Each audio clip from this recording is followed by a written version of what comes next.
Every day of your life, you move through systems of power that other people made. Do you sense them? Do you understand power? Do you realize why it matters?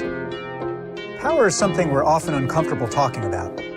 That's especially true in civic life, how we live together in community. In a democracy, power is supposed to reside with the people, period. Any further talk about power, and who really has it, seems a little dirty, maybe even evil. But power is no more inherently good or evil than fire or physics. It just is. It governs how any form of government works. It determines who gets to determine the rules of the game. So learning how power operates is key to being effective, being taken seriously, and not being taken advantage of. In this lesson, we'll look at where power comes from, how it's exercised, and what you can do to become more powerful in public life. Let's start with a basic definition. Power is the ability to make others do what you would have them do. Of course, this plays out in all arenas of life, from family to the workplace to our relationships. Our focus is on the civic arena, where power means getting a community to make the choices and to take the actions that you want. There are 6 main sources of civic power. First, there's physical force and a capacity for violence. Control of the means of force, whether in the police or a militia, is power at its most primal. A second core source of power is wealth. Money creates the ability to buy results and to buy almost any other kind of power. The third form of power is state action, government. This is the use of law and bureaucracy to compel people to do or not do certain things. In a democracy, for example, we the people theoretically give government its power through elections. In a dictatorship, state power emerges from the threat of force, not the consent of the governed. The fourth type of power is social norms, or what other people think is okay. Norms don't have the centralized machinery of government. They operate in a softer way, peer-to-peer. But they can certainly make people change behavior and even change laws. Think about how norms around marriage equality today are evolving. The fifth form of power is ideas. An idea, individual liberty, say, or racial equality, can generate boundless amounts of power if it motivates enough people to change their thinking and actions. And so the sixth source of power is numbers, lots of humans. A vocal mass of people creates power by expressing collective intensity of interest and by asserting legitimacy. Think of the Arab Spring or the rise of the Tea Party. Crowds count. These are the 6 main sources of power, what power is. So now, let's think about how power operates. There are 3 laws of power worth examining. Law number 1, power is never static. It's always either accumulating or decaying in the civic arena. So if you aren't taking action, you're being acted upon. Law number 2, power is like water.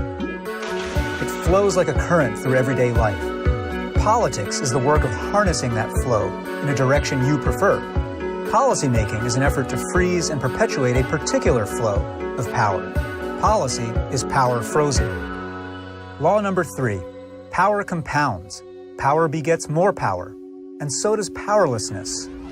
The only thing that keeps law number 3 from leading to a situation where only one person has all the power is how we apply laws 1 and 2. What rules do we set up so that a few people don't accumulate too much power, and so they can't enshrine their privilege in policy? That's the question of democracy, and you can see each of these laws at work in any news story.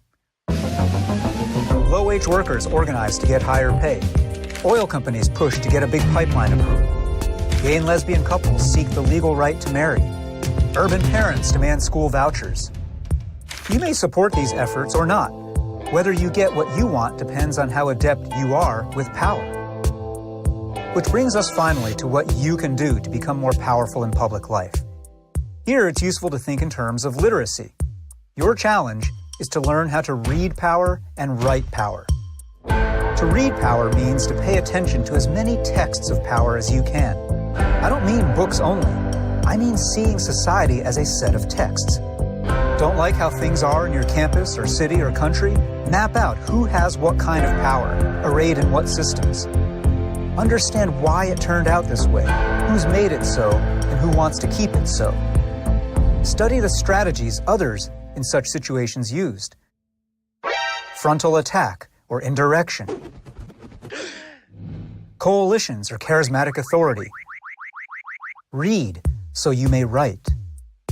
To write power requires first that you believe you have the right to write, to be an author of change. You do.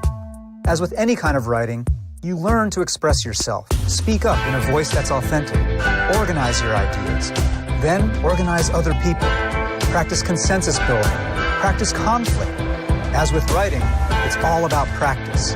Every day you have a chance to practice, in your neighborhood and beyond. Set objectives, then bigger ones. Watch the patterns, see what works. Adapt, repeat. This is citizenship. In this short lesson, we've explored where civic power comes from, how it works, and what you can do to exercise it. One big question remaining is the why of power. Do you want power to benefit everyone or only you? Are your purposes pro-social or anti-social? This question isn't about strategy. It's about character. And that's another set of lessons. But remember this: power plus character equals a great citizen, and you have the power to be one.